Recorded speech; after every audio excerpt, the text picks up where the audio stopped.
मला वाटतं ही बेमानीच आहे। का होते का आम्ही त्याच्यावर तक्रारही करणार आहोत त्या सगळ्या महिलांना घेऊन। का निवडणुकीच्या मतदान झाल्यानंतर तुम्ही छाननी करताय आणि मतदानाच्या घाईघाईत तुम्ही अर्ज न तपासता त्यांना अनुदान देताय, तर ही मोठी लोकांसोबत केलेली फसवणूक आहे।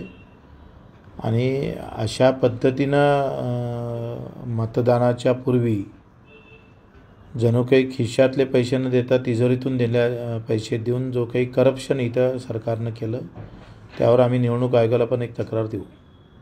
अबोकडे तुम्ही तक्रार करणार आणि निवडणूक आयोगाकडे करू आणि आला टाइम तर कोर्टात पण जाऊ सरकार विरोधात।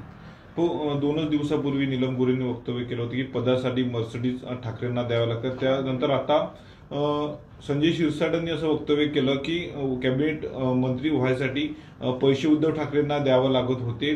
तुम्ही देखील राज्यमंत्री होतात, उद्धव ठाकरे तुम्हाला ती संधी दिली, त्यावेळेस काही पैसे देण्यात आले होते की मला काय सांगा? बिलकुल पैशाचा विषयच नव्हता आणि मला असं वाटते का कुठल्याही नेत्याबद्दल अशा प्रकारचं वक्तव्य करत असणं हे मला वाटतं याला काही फार चांगलं म्हणता येणार नाही, चुकीचं आहे।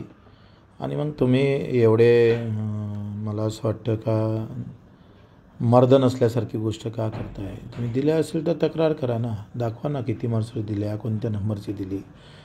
उद्धव साहेबांबद्दल प्रेमापोटी मी बोलत नाही, पण कुठलाही उद्या शिंदे साहेबाबद्दल आरोप करेल, कोणी फडणवीस साहेबांबद्दल, कोणी अजितदादा किंवा असे आरोप करणं आणि एवढ्या मोठ्या नेत्यांनी असे आरोप करणं हे फार चुकीचं आहे। मला वाटतं काहीतरी दिशाभूल करून बदनाम करण्याचं काम करत असेल तर ते मला वाटतं काही त्याच्यात कुठलाही पुरावा नाही आणि आरोप करत राहावं हे चुकीचं आहे। हो, स्थानिक स्वराज्य संस्थेच्या निवडणुका होईल असं सांगितलं होतं। आज न्यायालयात सुनावणी झाली, परंतु आता 5 मार्चला सुनावणी होणार आहे। 4 मार्चला चर्चा अशी आहे की आता पावसाळ्यानंतरच या संपूर्ण स्थानिक स्वराज्य संस्थेच्या निवडणुका होतील। भाजपाला त्या निवडणुका कधी घ्यायच्या आहे तेव्हा त्या होईल, कोर्ट निमित्त आहे। रत्नागिरी 24 न्यूज चॅनलला आताच सबस्क्राइब करा आणि शेअर करायला विसरू नका।